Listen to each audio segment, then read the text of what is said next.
Hey guys, I don't think a lot of people realize how big of an inflection point we're at right now with the stock market because China, which is the second largest economy in the world, is having stimulus pumped into it. So this is going to help the consumer. It's going to help businesses.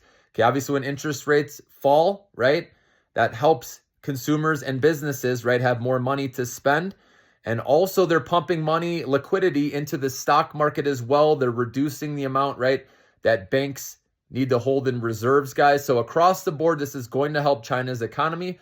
So I think we're at an inflection point there. And remember how many stocks in the US, a lot of these semiconductor names have exposure to China. So that's going to help them as well. And the SOX, again, SOXX, this is the semiconductor index. It is not back to all-time highs. And it's only a matter of time, in my opinion, guys, before it gets back up there because semiconductors are the new oil. And we know commodities are doing very well right now, okay? Because China, again, getting the stimulus, that helps out a lot. And then on top of that, so again, China's the second largest economy in the world. Then we have America, who just cut interest rates by 0.5%. And we just got a lighter than expected reading with PCE inflation, which means more cuts are likely down the road. So this is a recipe for a full-on bull market. I hope you guys aren't missing this and thinking a recession is coming.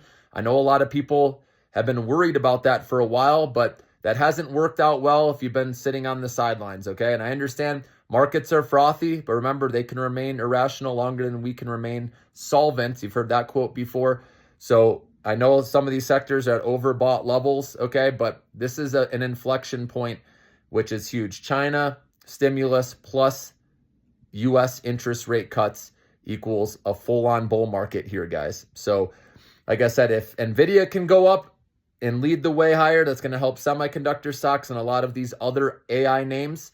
And now with the softer than expected inflation reading, that's helping out the small cap names, the interest rate sensitive names. We're having a lot more rotation going into different sectors, guys, which remember is very healthy for the stock market. That's what we want to see.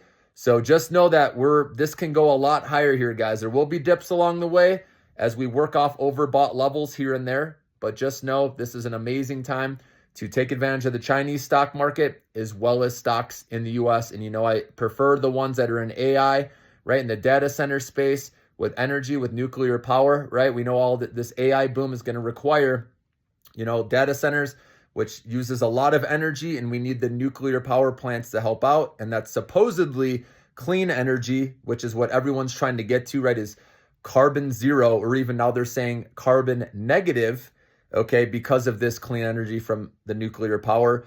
Well, I'll believe it when I see it, right? I'm sure there's some byproduct that's dirty, but either way, guys, this is helping these companies hit their goals as well. That's why if you focus on this sector, okay, and you can take advantage of some of these names in the Chinese sector as well, because they're spending heavily on AI, remember, much more than the US and other countries combined.